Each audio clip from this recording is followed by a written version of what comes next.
Olá! Firmar o tema aqui.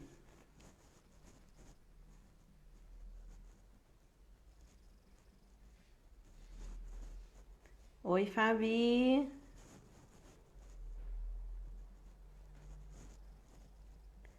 Tô firmando o tema aqui, tá?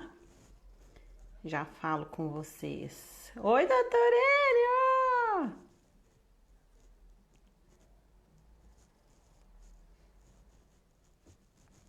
Vamos lá. Agora sim! Deixa eu ver quem entrou.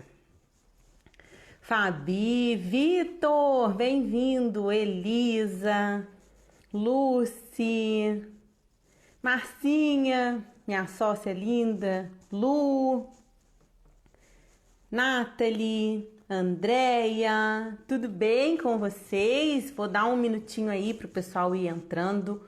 O Instagram tá avisando todo mundo que nós estamos online, nós estamos ao vivo. Hoje é um dia muito especial, é um dia que foi planejado com muito carinho. Vocês me escutam bem? Conexão tá boa? Vocês já vão me dando feedback. Ivone, Euda, Andréia, Fabiana, Juana. Juana, obrigada pelo compartilhamento lá nos stories. Michele, Maria. Tá aí, né? Nathalie. Obrigada, tá, gente? Então hoje é um dia que foi planejado assim com muita antecedência e nós estamos com uma expectativa muito grande. Primeiro, porque é a primeira vez que nós vamos receber nada mais, nada menos que Dr. Enio, né? Uma das maiores autoridades em microbiologia dos alimentos do Brasil, quiçá do mundo. Então é uma honra pra gente estar aqui hoje para receber Dr. Enio. Eu vou botar o Dr. Enio para dentro de uma vez, porque hoje nós temos muita coisa para falar. Vamos lá, Dr. Enio.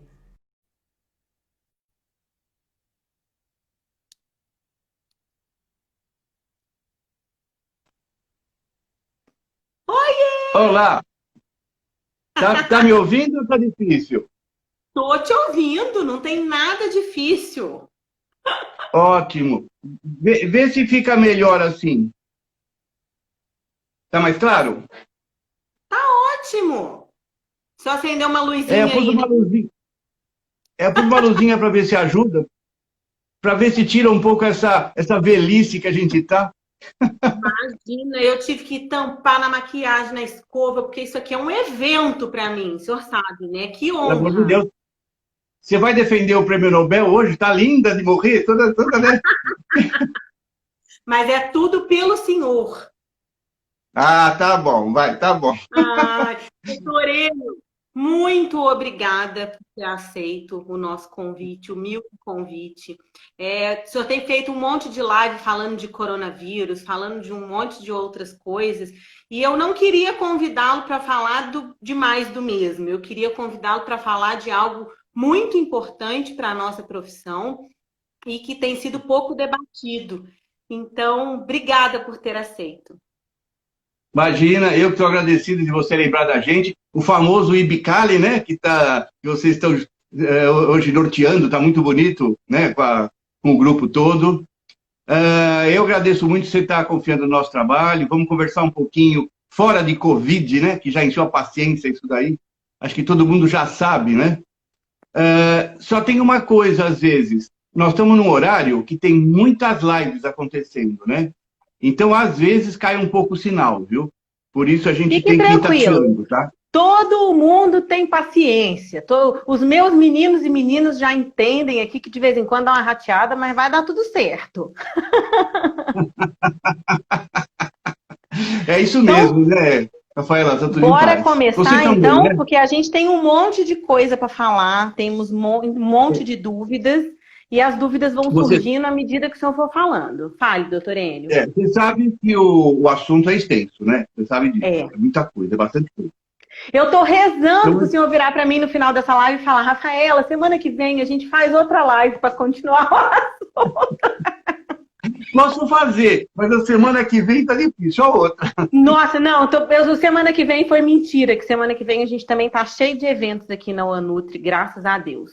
Mas vamos ver como que vai ser, qualquer coisa a gente marca um outro dia pra gente retornar e aprofundar um pouquinho mais, correto? Perfeito, eu tô nas suas mãos. Ok. Então vamos começar. Queria que o senhor começasse, então, primeiro definindo o que são as doenças transmitidas por alimentos. Tá. Hoje a gente trabalha muito intensamente sobre as DTAs, né? Doenças transmitidas por alimento. Se você fizer uma avaliação dos micro-organismos, né, que transmitem para nós algumas doenças, eu sempre começo falando assim, tem 3 tipos de transmissão. As DTAs, ou aqueles que são por vetores e aqueles que são por contágio, certo? Pessoa a pessoa. No caso do contágio, gripe, febre amarela, gripes, influenza, Covid, esquece hoje. Por enquanto a gente vai esquecer um pouquinho. Aqueles que são por insetos, por exemplo, por pernilongo, você tem aí a chikungunya, a febre amarela, também não é o caso hoje, tá? Esses dois ficam de lado hoje. O que vai nos preocupar hoje é a transmissão de micro-organismos de cunho gastrointestinal, né? Por isso chama doenças transmitidas por alimento. Então, os alimentos, eles podem ser focos não só na sua origem, que o alimento pode vir contaminado para a nossa cozinha ou para o nosso trabalho, a gente pode contaminar com alguns micro-organismos patogênicos, os animais também e o ambiente também. Então, o que é uma DTA? Uma DTA é quando você tem um quadro clínico definido, né? Uma gastroenterite, por exemplo, uma diarreia, vômito, aonde foi fruto de uma alimentação comum, certo? Numa alimentação que todos comeram e que o agente foi identificado como sendo o patógeno. Isso é uma DTA. Por isso a gente tem... Pelo amor de Deus, que eu corto aqui. Por isso a gente tem... Esqueci de desligar isso daqui. Fique tranquilo. Sabe o que é isso? É a Claro. Sabia? A Claro me liga também o dia inteiro, mas é porque eu não pago a conta. Não deve ser o caso seu. Toda hora isso daqui. E o pior é que a da Claro eu tenho aqui no computador, eu não consigo desligar. Não consigo desligar. Fique tranquilo, eles vão desistir. Estou tirando do... Sabe o que eu tenho que fazer? Tirar o sinal. É isso. Desculpe. Mas esse barulhinho me irrita. Então, eu tenho 2 telefones, um não chamam, e o outro é coligado ao computador. Sabe aquele que é combo? Você não consegue desligar isso. É uma coisa absurda. Mas vamos voltar para a DTA. Tem que pedir ajuda para os universitários. Bora lá então, doutor Enio. Continue. Sabe qual é o mais simples? Rafaela, tira da tomada. Concordo. Então, a DTA, na realidade, é esse tipo de situação. É uma doença gastrointestinal, né, que pode ser... Tem vários mecanismos dela acontecer, mas ela é fruto de uma ingestão de alimentos, você tem que ingerir, certo? E vai causar um problema gastroentérico, vomitivo. Aí tem todos os casos clínicos que a gente pode depois começar a desenvolver. Mas não é fácil, viu? Você confirmar uma DTA. Não é fácil. Nos trabalhos que a gente tem feito, inclusive com um professor de Curitiba, Dr. Natal Jataí de Camargo, foi o mais famoso brasileiro a fazer avaliação de surtos, né? Em cada 100 ocorrências, você consegue chegar a 2 ou 3. Ou no máximo em 30. No máximo. Então é complicado. Você vai ver no decorrer da conversa que para você fechar realmente, às vezes você não consegue. Você não tem o alimento para analisar, você não tem, as pessoas não deixam fazer entrevista, você não consegue chegar ao quadro clínico, ninguém sabe o que aconteceu, você não acha as pessoas. Então, essa é a dificuldade de diagnóstico. É difícil. Mas a DTA agora, em si... Me diga uma dúvida minha. O diagnóstico, ele só é feito efetivamente se a gente consegue fazer os exames laboratoriais, ou assim, se a gente está num local ou numa empresa que a empresa não consegue fazer os exames, né? Tanto o exame de fezes quanto o exame do alimento em si, né? Depois que a gente faz aquela investigação inicial. Mas se a gente não conseguir fazer essas análises, é possível tentar chegar num possível patógeno somente com a entrevista, cruzando as informações? Sim, sim, Rafaela. Na maioria dos casos que a gente tem trabalhado, eu estou trabalhando isso há 39 anos já, né? é muito difícil você ter todos os dados.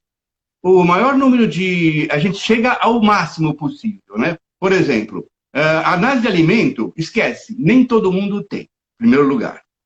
Segundo, ninguém guardou a amostra, muitas vezes, certo? E quando guarda a amostra, ela pode não ser significativa para aquele surto. Então, vamos imaginar, de cada 100 surtos, a gente consegue chegar, por análise, a um muito baixo índice. A gente vai chegar, por exemplo, confirmado por análise, a 2, 3, 4, 5% só.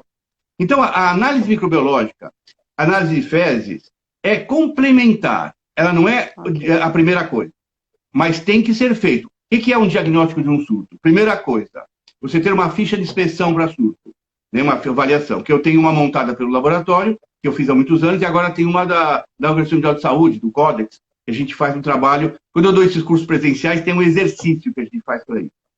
Então, a primeira coisa que tem que fazer... Essa que está aí no livro do senhor, nessa última edição. Isso, é.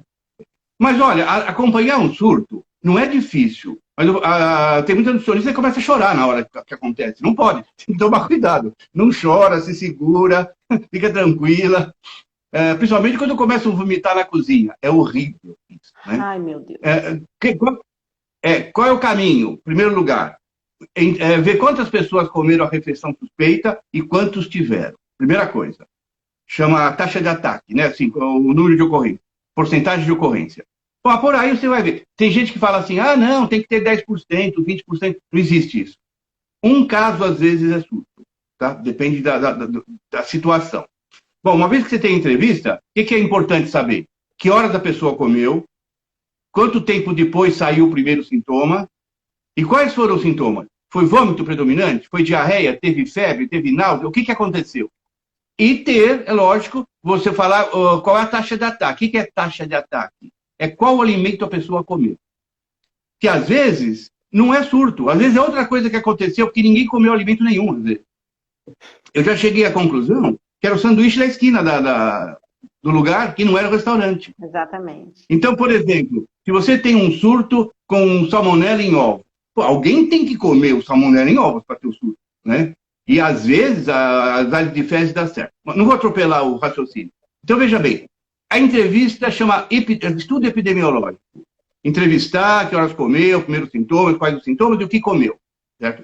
Em seguida, dependendo do quadro clínico, se ele levar para o lado infeccioso e não de toxina, não o quadro chamado intoxicação alimentar, que é a toxinose, quando é infecção, provavelmente o agente pode estar no intestino. Então, o que você vai fazer? Uma coprocultura. É importante, para ver se é uma salmonela, uma shigella, Escherichia coli patogênica, víbrio paremolítico, víbrio cólera.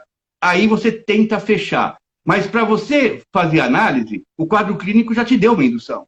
Sabe? Ele te deu um norte. Pelo quadro clínico, eu vou te diferenciar que tipo de DTA é. Né? Depois eu quero entrar na divisão. Então, veja, essa é uma coisa, não é difícil de fazer, mas é difícil de concluir.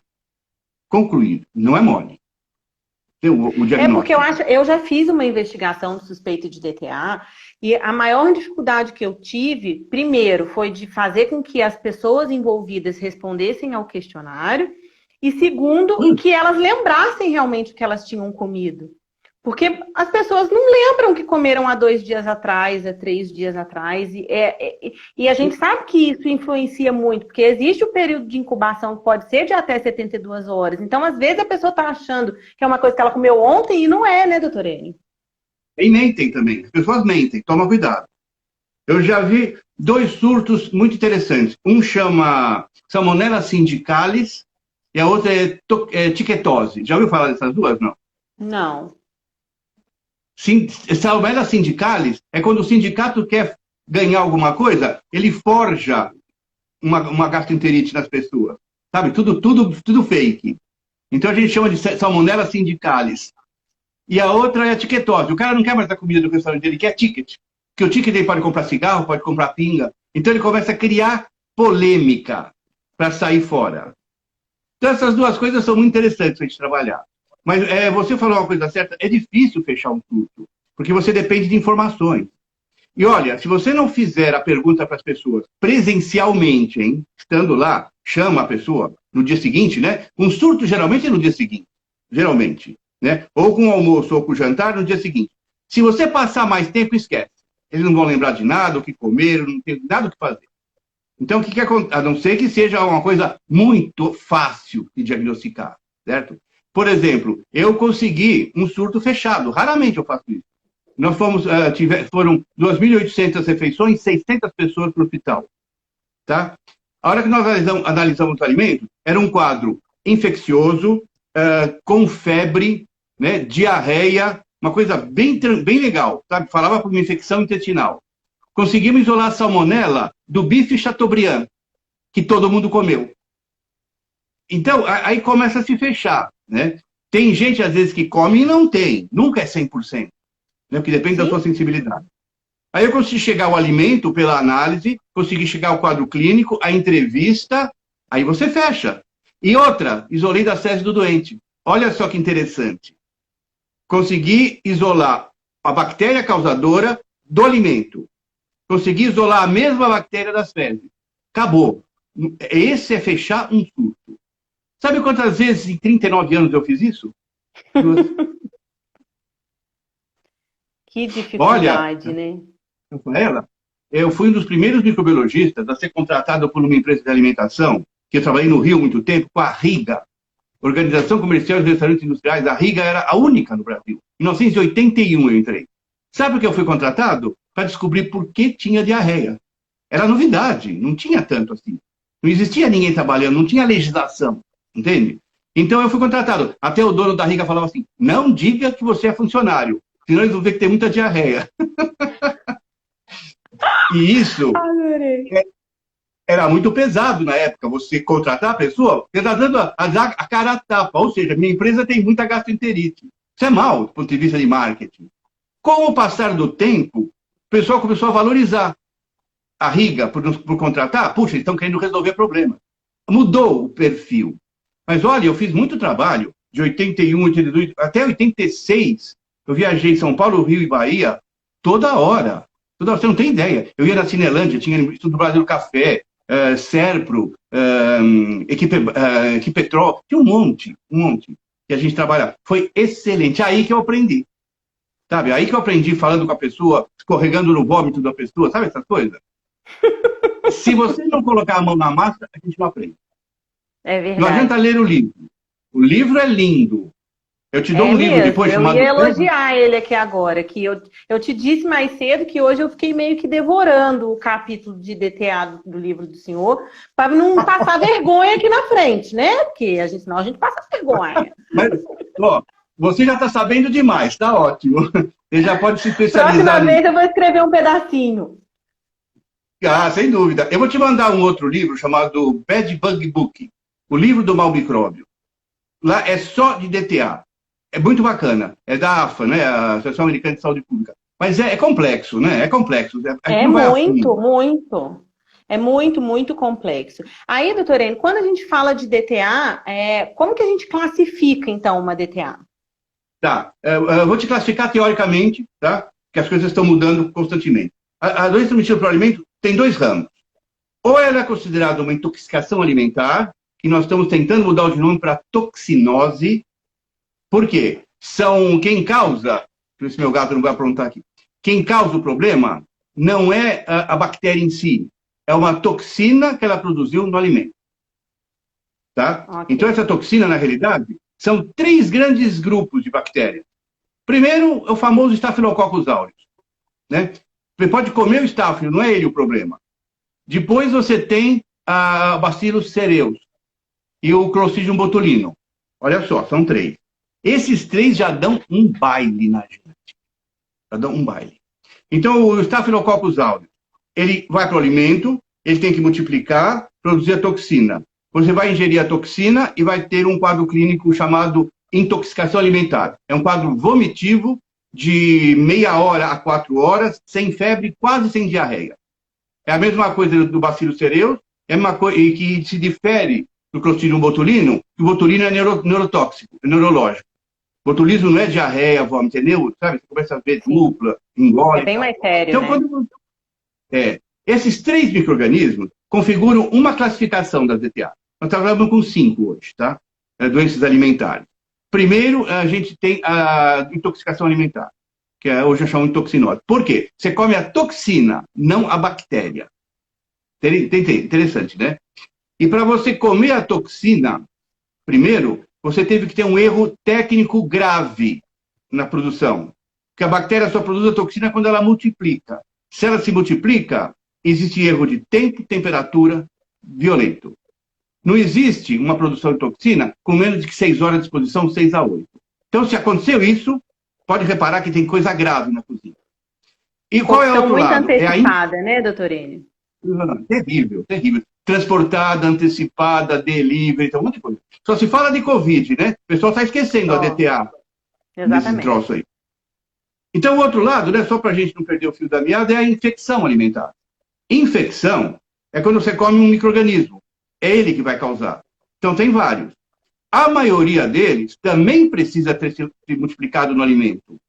Mas ele não produziu a toxina no alimento. Ele vai entrar no teu organismo, numa contagem alta, vai produzir lá dentro o estrago todo. Então, ele vai agredir. Ao agredir, ele infecciona. Famosa salmonella typhi, shigella, vírus paremolítico, o que multiplicar? Vibrio cólera, clostridio, o bacillus cereus clássico, não o emético, Listeria monocytoide. Tem um monte que você não pode comer. A maioria tem que ter também um erro técnico. Olha, no Brasil, era famosa a carne assada de véspera. Nossa, no Rio, eu vi tanto na época. Eu ia lá no Instituto Brasileiro do Café, embaixo da Cinelândia tem um também, um restaurante que tomava conta. Antigo, né? Eles faziam feijoada com 2 dias de antecedência. Então, o que acontecia? Ia fermentando. Chegava lá, estava assim de Clostridium perfringens, cuja origem é a carne bovina, e se multiplicou a hora que cozinhou. Ele resiste à temperatura e ele começa a multiplicar na anaerobiose. Então, você tem erros a paralelo com isso, né?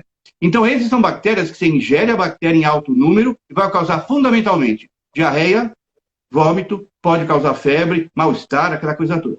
Então, para nós que vamos avaliar surto, para você que agora é um especialista, certo? Você vê o que aconteceu. Se o cara comeu e vomitou de meia hora a 4 horas sem diarreia, pode pensar em cereus ou estado. Entendeu? Se ele comeu e teve uma diarreia de 8 a 18 horas, com febre ou sem febre, diarreia aquosa, volumosa, tal, não sei o que lá, você pensa em um monte de bactérias. Se foi disenteria, fezes mucoides com sangue puro, ou salmonella typhi ou shigella. Então, veja que interessante.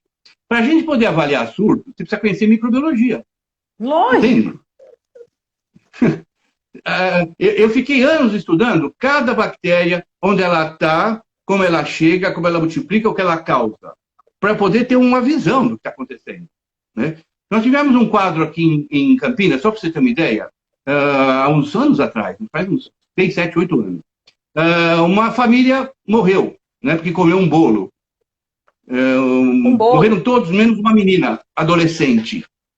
E quando a doutora Bernadette do CVE, né, Centro de Vigilância Epidemiológica, chegou para ver os cadáveres lá, de cara ela matou a charada. Hemorragia ocular, o pessoal com cianose, tudo escuro. Ela falou, isso não é bactéria. Cai fora do quadro clínico. Isso é intoxicação química, tá? Que é outro quadro da DTA. Então ela matou a charada, isso é química. Fez uma pequena análise, era aquele produto químico que era, como é que chama? Eu te falo já. Ele trabalhava, né? E a família inteira acabou morrendo.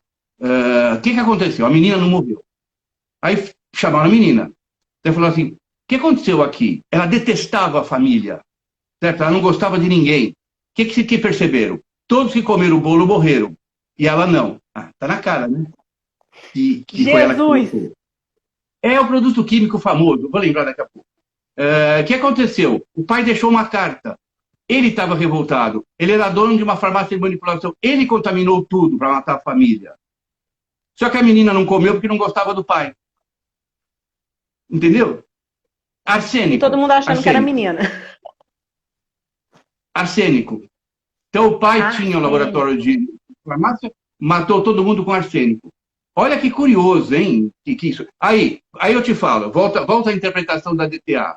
É o olho clínico do investigador, né, da vigilância epidemiológica, que só de olhar o cadáver falou, isso não é bactéria. Esse quadro clínico não é bacteriano. Certo? por exemplo, um chumbinho, né? Que aqui em São Paulo, o cara doou, a mulher doou marmita, 2 caras de rua morreram e o cachorro também. Isso não foi a Corre bactéria, agora, foi o né? quadro clínico de Sim. intoxicação química. Entende? Então, é interessante isso, que quando você começa a trabalhar a DTA, você começa a separar o que é realmente intoxicação microbiana, certo? O que é infecção alimentar microbiana? O que é intoxicação química? Quais são os produtos químicos? Tive um cara uma vez que morreu por comer baiacu, aquele peixe. Mas Uhum. você sabe que o peixe tem uma toxina, né? A tetrodotoxina. Ele morreu intoxicado, não tinha nada a ver com a alimentação. Quem fez o baiacu não soube eviscerar, então ele morreu com aquilo. Então, no diagnóstico de DTA, Rafaela, é muito importante o conhecimento da pessoa que está trabalhando. Tá? Conhecimento realmente microbiológico e conhecimento do que cada coisa causa. Né? O que são essas causas? Não é difícil, é só a gente se ambientar com tudo isso. Né? Que nem no Rio de Janeiro, em Bahia, que morreu um indivíduo que comeu muita ostra. Ele saiu, era o cara que tocava na banda. Ele comeu ostra na praia e morreu no dia seguinte. Aí ele comeu aquela toxina paralisante de molusco, da maré vermelha, de coisas que são selvagens. Ele teve uma morte violenta. Aquilo lá é intoxicação, é químico, né? Porque é uma toxina química praticamente, que é produzida por bactérias psicotróficas. E aquilo lá deu um problema seríssimo.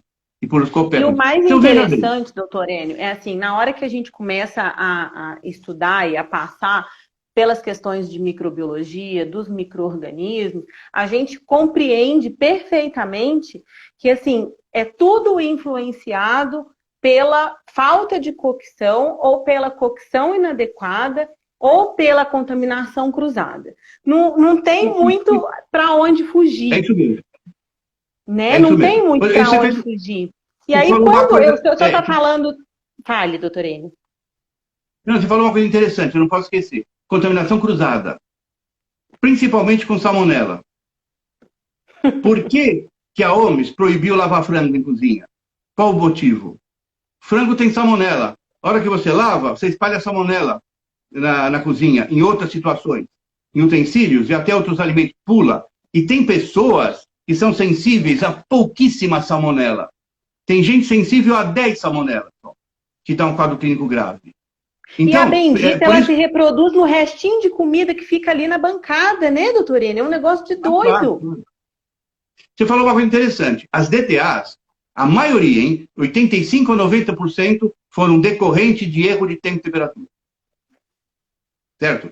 Então, quando a gente começar a pensar, mas o que eu devo fazer para prevenir? Aí você vai cair numa tabelinha, acho que você vai perguntar depois. Contaminação, sobrevivência e multiplicação. Deixa para depois, quem sabe você pergunta. Tá. Não, só para a gente finalizar isso. E aí, eu lendo as questões de micro-organismos no livro do senhor, o senhor reforça muito, por exemplo, Clostridium botulinum. Para a gente, é muito difícil a gente matar esse micro-organismo, porque mesmo quando a gente submete ele à cocção, como ele é anaeróbio, dependendo da temperatura que você submete ele, você não só não mata, como você faz com que ele se reproduza ainda mais. Porque, de acordo com o que o senhor colocou aqui no livro, ele morre depois de 50 minutos a 100 graus Celsius. Eu dou minha cara a tapa. Qual é o serviço de alimentação que deixa um alimento ferver a pelo menos 100 graus Celsius por 50 minutos? Nenhum. Difícil. Olha, são 2 bactérias muito resistentes ao calor. O Clostridium, né, é o botulismo, e o Perfringens. E o Bacillus cereus clássico, aquele que dá diarreia. Esses não tem temperatura que mata. Não tem. Esse daí, o esporo é resistente até 120 graus de pressão. Tem que autoclavar para morrer. Então, olha que curioso. Lembra da carne assada? Que era um prato que tinha muita diarreia. São Paulo, Rio, Bahia, eu mais vi. O que é carne assada? Você compra carne bovina, que já está lá o Clostridium, porque faz parte da carne bovina do animal. É natural, é microbiota do bovino, né? O Clostridium perfringens. Aí ele está lá na carne. Daí você faz aquele tempero maravilhoso, o alcatra, sei lá qual que você vai fazer, né? Um patinho, colchão mole, que o pessoal faz também, né? Colchão duro. E ainda ao temperar, não se esqueça, os temperos secos têm esporos de bactérias. O Clostridium também pode estar no ambiente, os cereus também. Então você está temperando, então você está jogando mais bactéria. E aí, problema nenhum, tá? Faz de véspera, faz esse teste na cozinha e faz um teste, é legal. Daí você pega, né, tá tudo gostoso. Faz a cocção de véspera, certo? Você tem que atingir pelo menos 74 graus no centro geométrico, lembra disso? A nossa legislação vai para 75 agora. Perfeito. O que você acha? Matei tudo. O pessoal acha que matou tudo, porque atingiu 74 graus lá dentro, por alguns segundos só. Olha, tá ótimo, tá ótimo. O que você faz? Coloca numa geladeira que não está totalmente boa, entre 4, 5, 6, 7 graus. E geralmente o pessoal coloca o pedaço inteiro. Até isso cair a temperatura. Que sobrar. Olha, até a temperatura cair a 4 graus no centro geométrico, já foi das 10 horas da noite até 7 horas da manhã. Então, o Clostridium vai multiplicar. E tem outra, hein? Quando você cozinha a carne, você tira oxigênio. O Clostridium é anaeróbio, lembra da história? Sim. Que você leu aí? É anaeróbio. E a hora que ele tem ambiente favorabilíssimo. A temperatura está ótima, tem proteína para ele comer e tem tempo. Aí no dia seguinte, você pega aquela carne riquíssima em Clostridium, tá fria por fora, fatia e passa na chapa assim e come. Está instalado o surto. Qual foi o erro? A cocção final pode salvar. Se você atingir de novo 74 graus, você reduz aquela carga microbiana, que não foi do Clostridium perfringens, não é toxina, hein? Toxina é resistente. Sim, sim. É a bactéria, você pode reduzir de novo. Agora, o erro maior foi ter deixado multiplicar de um dia para o outro, entendeu? E tem um monte de serviço de alimentação que faz isso até hoje, doutor Enio. Não pode, isso é crime. Hoje. Isso é crime microbiológico. A grande maioria dos cozinheiros não fazem carne assada no mesmo dia para servir no mesmo dia, porque dizem que não consegue cortar, que precisa resfriar. E aí, assim, eu tenho um cliente de consultoria especificamente que ele tem um resfriador rápido, né? Então, assim, ele tira a carne assada dele do forno, ele coloca ela no resfriador, em 1h30 ela atinge temperatura de pelo menos 0 grau, aí ele tira praticamente congelada, corta, coloca o molho e regenera no forno de novo. Aí tudo bem. Isso é uma sacanagem para a bactéria, coitada. Mas, infelizmente, não é a realidade do serviço de alimentação que a gente tem. O ultracongelador, o ultra resfriador é um equipamento caríssimo, não é todo mundo que tem. Aí o cara vai resfriar a carne assada dele na geladeira, que está lá a 6 graus, a 4 graus, a 5 graus. Você conta nos dedos quem tem resfriador. Pouquíssimos. Eu fiz uma coisa com o cozinheiro que ele não gosta. Se você assou a carne de véspera, o ideal é mantê-la crua até o dia seguinte. Isso é o ideal. A gente já fez trabalho que na carne crua o Clostridium multiplica muito pouco. Então, deixa a carne crua temperada e faz o assado no dia seguinte para servir no almoço. É mais seguro. Mas é uma coisa interessante. A pessoa não tem condições de armazenar se você conseguir convencer o cozinheiro a fazer o assado de véspera, esfriar um pouco, deixar cair a temperatura de 50 graus mais ou menos, fatiar, eles não gostam de fatiar carne quente, e colocar ela fatiada na assadeira, na geladeira, a queda de temperatura é maior. Então você tem uma consequência melhor. A bactéria não vai multiplicar tanto. Mas eles não gostam, ele põe aquela carne inteira, tudo amontoada na geladeira. Põe. Aí complica. Põe. Tem algumas perguntas aqui já sobre isso, doutor Enio, para a gente não se perder, porque senão a gente começa a entrar nos temas e não responde o pessoal. A Fê perguntou aqui, o certo seria garantir o resfriamento com um equipamento como um resfriador, por exemplo? Eu acredito que sim, né? É o que você acabou de falar, sim, sem dúvida. Ou, se você não tiver um equipamento resfriador, tenha um bom freezer. Tem um excelente freezer. Exatamente. Que você pode jogar no freezer até cair a temperatura e depois jogar na geladeira. Também dá. E não tem aqueles negócios, né, que a nossa avó falava, né, doutorino? Comida quente não pode jogar na geladeira, comida quente não pode jogar, que vai estragar o freezer, vai estragar a geladeira. Olha, vou te falar uma coisa. Geladeiras caseiras são tão ruins, se você colocar quente, você acaba estrabelhando todo o resto dos alimentos. O que a gente espera? Não precisa pôr quente. Eles falam assim, vamos perder a quentura. Você acabou de fazer, espera 1 hora. Ela vai cair a temperatura até 50 graus. A hora que você consegue pôr a mão, não no alimento, em volta, estiver aguentando, já está 50 graus. 50 graus dá para pôr na geladeira. Eu concordo que geladeiras caseiras são muito ruins, até certo ponto. Agora, num restaurante, se ele não tiver condições, é pior. Concorda? Porque aí ele tem um volume maior a servir para um cliente. Então, ele pode ter um freezer para fazer a queda de temperatura. Ele vai calcular, vai ter um termômetro, ele vai ver. Caiu a temperatura, vai para a geladeira. O freezer faz o papel do abatedor térmico, do chiller, que você falou. Mas as pessoas não têm espaço, tem uma geladeira só para tudo. E aí, como é que você quer fazer?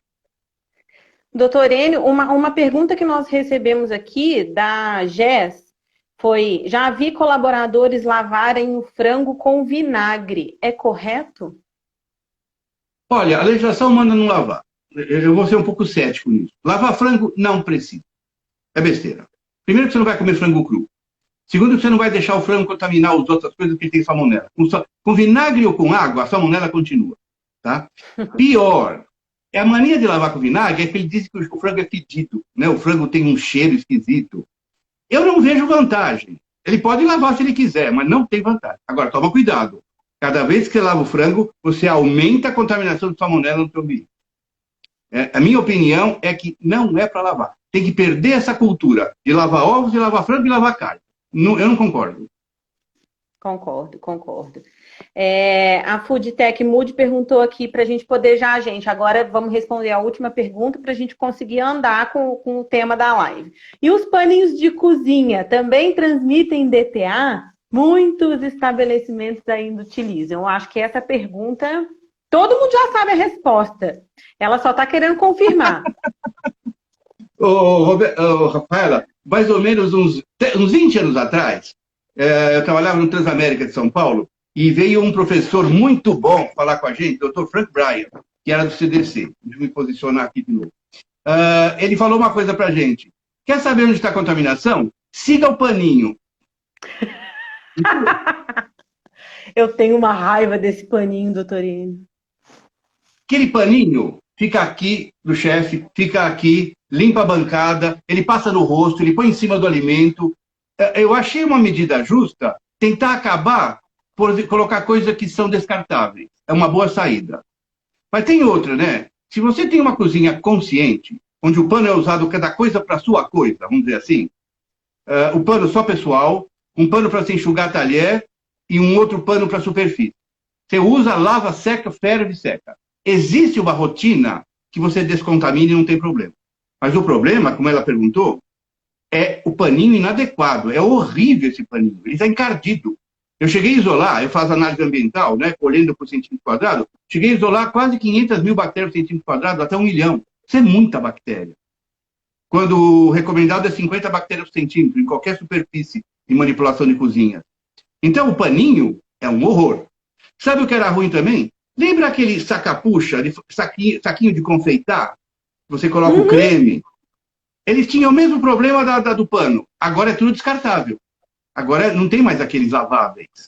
Exatamente. Porque aquilo acumulava uma carga violenta de bactérias.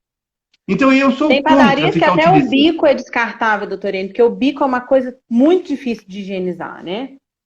Mesma coisa.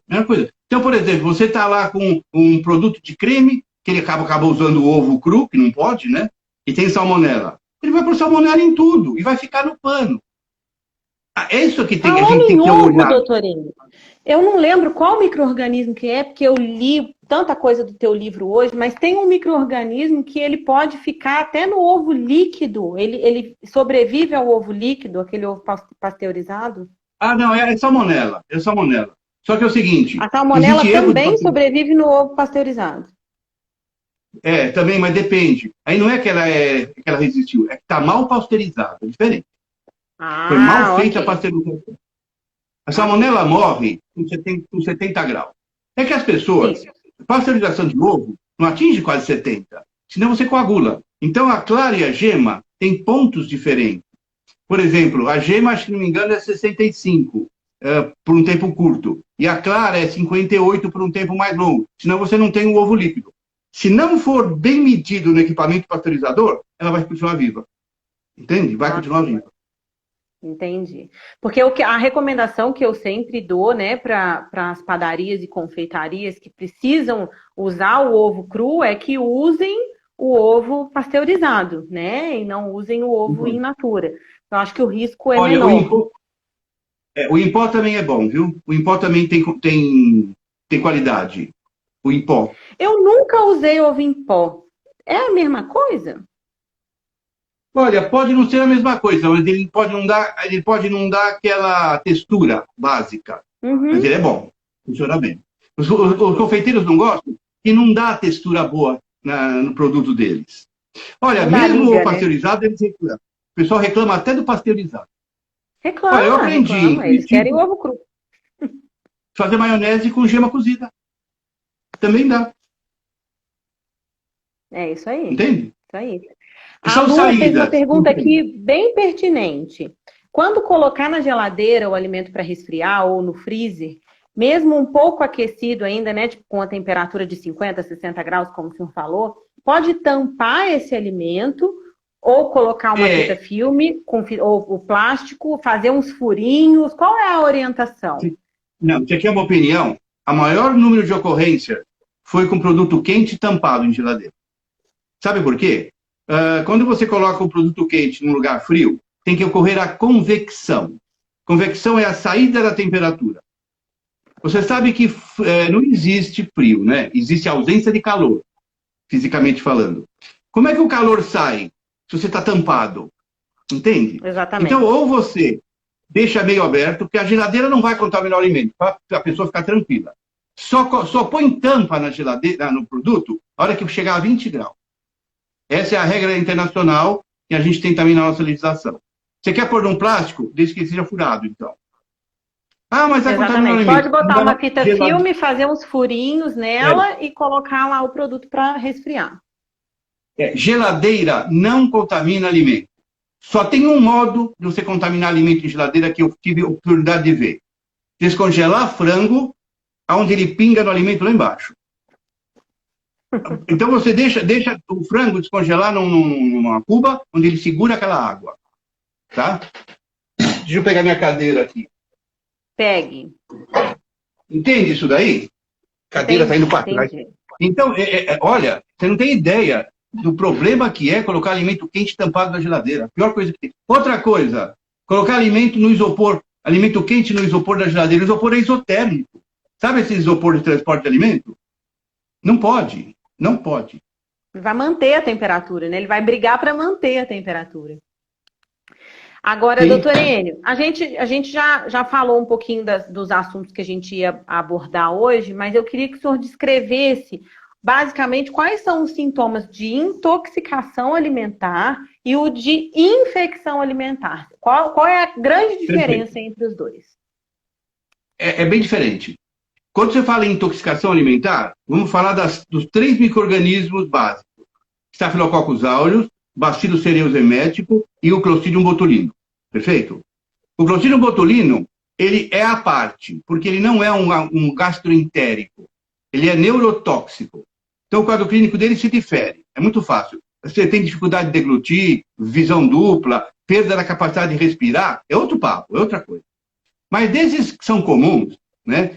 Qual é o grande quadro clínico do Staphylococcus e do Bacillus cereus? Você comeu uma coxinha, por exemplo, ou comeu um cozido de grão de bico. O cozido de grão de bico tem muito cereus. E a coxinha está com o estáfilo no nariz da pessoa que enfiou a bomba para desfiar, certo? É outra história. Qual é o quadro clínico? Acabou de comer, você pode começar a ter o quadro clínico meia hora após o consumo. Período de incubação. Olha, é fundamental, hein? Incubação e sintomas, tá? Incubação e sintomas. A incubação do estáfilo, da toxina do estáfilo, ela vai de meia hora a 4 horas até 6. Qual é o quadro clínico? Vômito predominante, mal-estar, você vai ter uma irritação gástrica, porque é no estômago, não é no intestino, você vai ter tontura, perda de sódio e potássio, por vomitar muito. Esse é o quadro clínico típico do estafilococcus. E a pessoa passa mal, viu? Se não hidratar, passa mal. Então, veja, incubação rápida, vomitivo predominante, sem febre. Tá?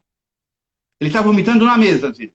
Eu já vi gente vomitar na mesa com estafilococo que veio de um pavê bavaroise, que é uma coisa que tinha lá um creme com Tão estafilococo. rápido que é o período de incubação. Nem existe praticamente. É comer e voltar. Eu tinha um casal de amigos que saiu de São Paulo para o Rio, 50 minutos de viagem. Ele comeu uma coxinha aqui no aeroporto de Congonhas, foi vomitar na escada do avião, lá no aeroporto do teu Santos Dumont, que era Santos Dumont, né? Sim. Olha a rapidez de ocorrer. Bom, isso é intoxicação alimentar. Nós estamos hoje também chamando de toxinose, tá? Que é o nome mais comum hoje para toxinas de bactérias no alimento. Aí você... Olha, estou simplificando, hein? Porque tem muita coisa ainda atrás disso. E tem a infecção. A infecção, o que que é? Você comeu a bactéria. Por que que a incubação é mais longa? Porque ela vai entrar no teu organismo, vai lá para o intestino, vai se adaptar, vai multiplicar. Então, o quadro clínico vai de 8 a 18 até 72 horas. E qual é o quadro? Diarreia fundamental, vômito, febre muitas vezes, mal-estar, dor de cabeça. Então, é assim, incubação rápida, vomitivo predominante, estáfilo ou cereus. Incubação longa, com diarreia fundamental, com ou sem febre, infecção. Salmonella, Shigella, Clostridium perfringens, Bacillus cereus, tá, todos eles, Bacillus cereus básico, né? Uhum. Tá? Esse é o básico. Ok. Agora, por trás disso, tem outras coisinhas que aparecem também, né? Você pode ter outras coisas que não são só bactérias. Por exemplo, você pega um peixe e coloca numa geladeira, um pescado, um camarão, numa geladeira entre 4, 5, 6 graus por pelo menos 2, 3 dias. Olha o problema. Vai ter uma multiplicação microbiana de bactérias chamadas psicrotróficas. Bactérias que multiplicam a frio. Moraxella, Cinetobacter, Proteus, tem uma Enterobacter também. Quando elas se multiplicam, elas pegam a histidina do tecido do peixe, transformam em histamina. E aí você vai ter uma alergia histamínica, que não tem nada a ver com diarreia. Começa a inchar o lábio, começa a ficar roxo, começa a cair, tapa a respiração. Uhum. Isso acontece 20 minutos após você comer. Coisa absurda. Se você não for para o hospital, fazer traqueostomia até certo ponto, e tomar um antialérgico, histamínico, Sim. você morre. Eu vi isso com camarão já. É muito comum, né? A gente sempre escuta falar em relação ao camarão disso, né? Agora, tem 3 coisas, toma cuidado, ó. Toxina do estáfilo, que multiplicou no alimento. O estáfilo multiplicou. Toxina dos cereus, que vai causar intoxicação. E essa amina vasopressora alergênica, né, que é do peixe, que produz no alimento a frio, não tem como tirar a cocção, não tira. Não adianta cozinhar. É termoestável. Sim. Entendeu? Termoestável. Gente, eu falo que é uma doença quando a gente começa a estudar a microbiologia dos alimentos. A gente não consegue parar mais, né? E eu tô há dias nessa vibe aí. Agora, doutor Enio, a gente já falou de várias condições que favorecem, né, o desenvolvimento de doenças transmitidas por alimentos, mas tem alguma especificamente que a gente não pontuou, que o senhor gostaria de pontuar hoje? A gente já falou do paninho, já falou de tempo e temperatura. Olha, tem alguma coisa que o senhor quer pontuar? Você tem 3 chances de evitar uma DTA. Lembra dessas 3 coisas? Contaminação, sobrevivência e multiplicação. Contaminação é evitar que a bactéria chegue ao alimento. Isso é muito difícil. Por quê? A bactéria já vem no alimento de fora. Certo? Você pode evitar na higiene pessoal e na higiene de superfície que ela chegue ao alimento. Você pode... Eu não vi até hoje uma perfeição total onde você vai trabalhar com alimento que não tem bactéria nenhuma. Então, você comprar alimento esterilizado na indústria. Então, já vem para a cozinha. Mas vem em condições que você até está suportável. Que os padrões permitem. Aí você vai para a cocção. Só tem 2 jeitos de você eliminar bactérias em cozinha, na preparação. Ou é cocção, ou é desinfecção quando o produto é cru. Não tem outro tipo. Não tem outra coisa. Ou você vai comer alimento cru ou alimento cozido. Né? Quando eu falo cozido e assado, frito e tal. Então, não tem saída. Eu me lembro que a gente tem, na manipulação de alimentos hoje, São Paulo, que eu vi, 11% de gente que já lavou a mão e continua com bactéria patogênica. 11% na manipulação. Nas superfícies, mesmo lavando, hoje está em mais ou menos 20%. Bom, então você sabe que entrou um alimento contaminado, a pessoa vai mexer no alimento com uma certa contaminação. Então, vamos aprimorar a cocção e a higiene dos alimentos. Quando você faz a cocção, você mata tudo. Quem que fica vivo? O esporo do Clostridium e o esporo do Bacillus cereus. Então, você não tem esterilização em cozinha, correto? Você não tem. Então, guarda essa ideia. Você vai trabalhar com alimento cru. A higiene vegetal foi muito bem desenvolvida. lavar um a um, desinfetar com desinfetante, o mais que usa é cloro, e enxaguar. Realmente fica seguro. Só não é seguro quando é mal feito. Tá? É muito mal feito. Exatamente. E a E terceira é um etapa. processo tão básico, doutor Enio, em cozinha, e a gente vê tantas cozinhas que ainda não fazem da maneira correta, né? Infelizmente, higienização de hortifruti é o básico do básico do básico de boas práticas. Outro dia eu fui no lugar, a pessoa estava fazendo lavagem checa. Já viu lavagem checa de verdura? Banho cheque? Não. Cheque na água. Passa na água assim, rapidinho. Então, veja bem, É um absurdo, contaminação, a gente ri você pra não não consegue chorar. evitar. Sobrevivência, você vai matar a maioria, mas vai melhorar muito o produto cru. Terceira etapa, multiplicação. Há 10 anos eu já falava isso, quando nós fizemos a CVS 6 do Estado de São Paulo, em 99. Vamos trabalhar o tempo e a temperatura. Pelo amor de Deus, nós vamos ter que melhorar essa cocção e melhorar a multiplicação. O que é multiplicação? Deixar o alimento exposto. Agora o pessoal tem a maneira de falar assim, eu cozinhei muito bem, matou tudo. Não matou tudo. Não matou, entendeu? O clostridium está lá, o cereus está lá. E ainda pode vir uma outra contaminação na manipulação. Até isso pode acontecer. Exatamente. Qual é o grande trunfo? Comprar de bons fornecedores, matéria-prima boa. Ter uma higiene perfeita de vegetais, uma cocção bem feita, higiene muito boa de superfície de mão. Que eu acho que vai melhorar um pouco agora com essa Covid, veio para dar um tranco na pessoa. E o que é multiplicação? Evita deixar o alimento em refrigeração inadequada, de um dia para o outro. Em primeiro lugar. Evite deixar muito tempo exposto na distribuição. Na CVS 6 era 3 horas, agora é 1 hora abaixo de 60. Alimento transportado, cuidado com a temperatura quente e fria, certo? E evite fazer com que o alimento se torne potencial multiplicação microbiana. Então, se você evitar fundamentalmente a multiplicação, você está evitando 90% dos ocorrentes.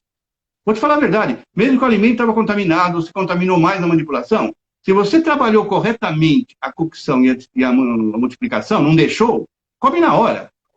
Por que a gente tem pouco surto em cozinha por quilo? Sabe essa cozinha por quilo?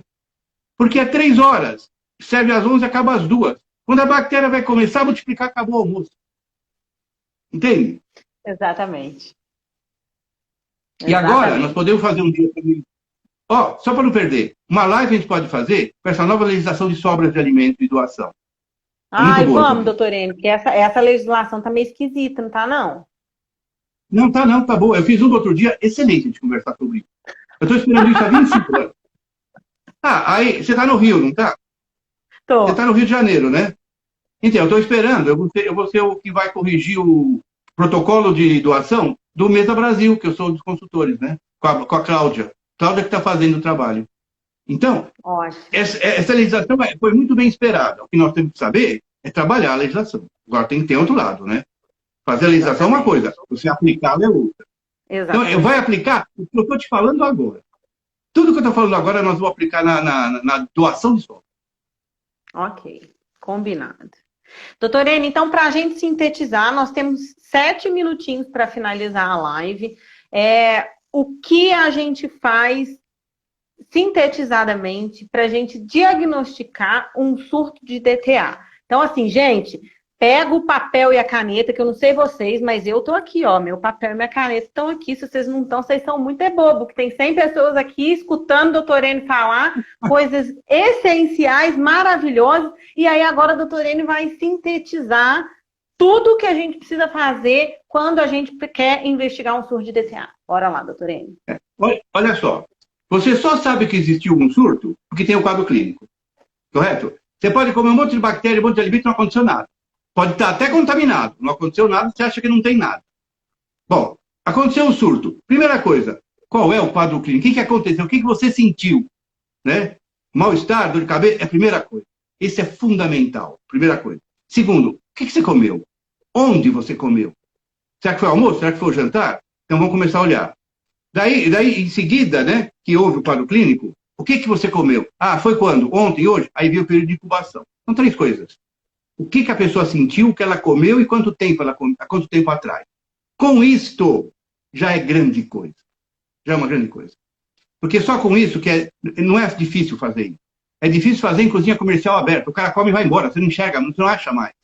Né? Cozinha industrial, muito mais fácil. Todo mundo come no mesmo lugar, tem que voltar para o mesmo serviço. correto? Então, ali você sabe quem voltou, quem não voltou. Então, em seguida a isso, se conseguiu fazer essas 3 coisas, aí você parte para uma coisa mais aprimorada. Tentar fazer uma análise do alimento, se é que colheram a amostra. Pode falar a verdade? Todo mundo está colhendo a amostra. Eu tenho recebido muita amostra de estudo. Em Wuhan coleta-se a amostra, sim. Coleta-se a amostra, sim. Olha, mesmo em cozinhas comerciais boas, viu? Mesmo as boas também estão coletando. Sim. De medo também, e do jurídico. Se você não tem amostra para analisar e alguém reclamou, o juiz não vai estar ouvido. É outro problema. Você está tirando da seringa, entendeu? Então, tem o lado jurídico também. Claro. Então, é ter a amostra para tentar analisar.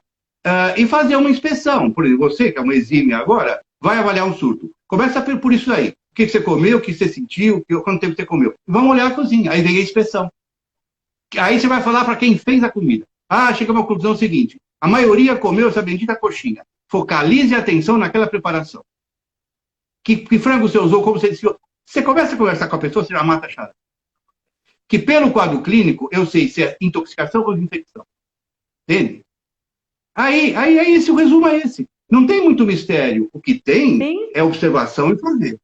E preencher planilha. E agora me diz uma coisa, doutora Ene. Uma vez eu recebi uma pergunta de uma seguidora nossa, que ela estava com um problema de suspeita de DTA lá na unidade dela, e que na hora que ela foi aplicar o questionário com os acometidos, que se eu não me engano eram 7 ou 8 pessoas, numa população de 200 pessoas que tinham almoçado lá. E o médico do trabalho pediu para que ela aplicasse o mesmo questionário para as pessoas que comeram lá e que estavam saudáveis, que não tinham comido nada. Sim. Tipo, se tinham 8 pessoas doentes, ele aplicava para mais 8 pessoas saudáveis. Isso é recomendado mesmo? É recomendável, mas é outra pesquisa. Essa que você só entrevista os doentes é uma simplificada. Quando você entrevista todos, pode ver no meu livro, você tem que fazer um monte de estudos. Tem uma estatística cruzada. Aí tem que aprender a fazer. Né? Mais complexo. Isso aí eu demoro 1 a 2 horas para o pessoal entender isso na hora, fazendo exercício. Tá? Quem sabe a gente começa de novo a parte presencial e vamos fazer um curso sobre isso. Porque não adianta falar, tem que aprender, tem que fazer. Tem que praticar, dá uma olhada, né, doutor? No meu livro tem a tabelinha da OMS. Dá uma olhada. A primeira é a minha, né? Você tem lá quem comeu, o quadro clínico e tal. A outra tem lá, comeu alimento específico. Ficou doente ou não ficou doente? Qual foi a probabilidade? Então, tem todo um trabalho. O médico está certo, mas tem que fazer correto. Senão não adianta entrevistar os não doentes. Você não vai chegar a nada. Exatamente. Se você tiver alguma coisa para fazer, conta comigo, que eu te ajudo. Tá, fechou. Nós estamos com 2 minutinhos de live. Algumas pessoas perguntaram aonde compram o seu livro. Conta aí. Você tem no meu Instagram uma tabelinha, um folder, né? Chama template, onde está lá Varela, higiene alimentar e a PAN. Fala o pessoal entrar no meu Instagram, ou no teu tem também, eu acho. Tem. Se não, eu posso te passar pelo WhatsApp, que você dá para eles. Não sei qual é o melhor.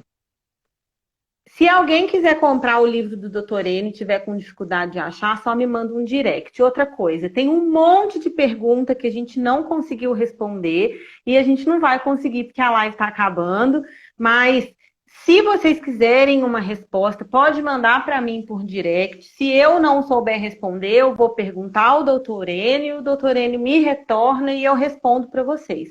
Não tem problema nenhum. Se vier bastante pergunta, de repente a gente faz uma leva de stories falando sobre isso. Claro que nós vamos fazer outra, Dr. Ene. Estava só esperando isso. Eu te proponho o seguinte, em vez de ficar respondendo, pega todas essas perguntas, junta. Vamos fazer uma outra live. Continuando a DTA, e quais as consequências disso no alimento transportado. É muito legal também. Então, fechado. Todo mundo que tem pergunta, manda as perguntas por direct. A gente vai tomar nota de todas as perguntas. E eu vou alinhar com o Dr. Ene o melhor dia e horário para ele. E a gente vai fazer uma nova live respondendo os questionamentos de vocês que não foram respondidos. Combinado? Vamos dar aí um prazo de 1 semana ou 2 no máximo. Daí a gente faz. Isso. Doutor Enio, muito obrigada, foi maravilhoso. Eu já sabia que seria. O senhor é o nosso papa da microbiologia. Olha, mas eu gostei mais de conversar com você pela clareza que você tem. Sabe, não é fácil o pessoal entender tudo isso. Nessa clareza é ótimo, Você é ótima para professora, hein? Aproveite obrigada. esse Estou aprendendo dom. com o senhor. E a gente vai... eu vou te especializar em avaliação de estudo, pode ser? Vamos, vamos. Um beijo.